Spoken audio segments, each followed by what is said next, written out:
Jadi kemarin Elon Musk memperingatkan pemerintahan Amerika Serikat.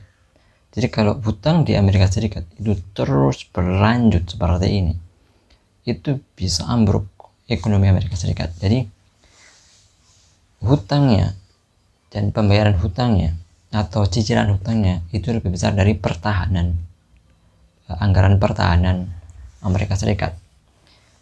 Jadi bagaimana sih kita ngelihatnya? Jadi kita ngelihatnya seperti ini. Government debt atau hutang pemerintahan yang di Amerika Serikat itu sudah melebihi dari GDP, yaitu 122%, 122%, sekitar segitu.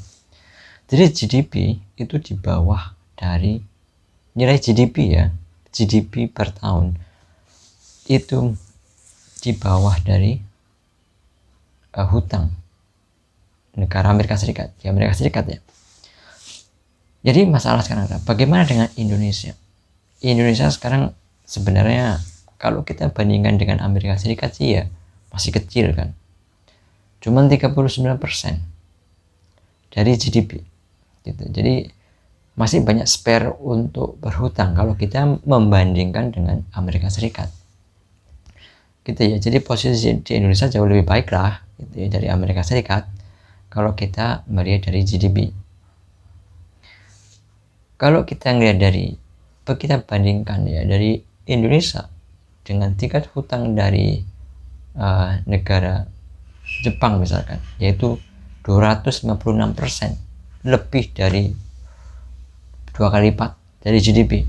Jadi apakah itu bagus? Kalau kita membandingkan seperti itu ya Indonesia sangat kecil sekali.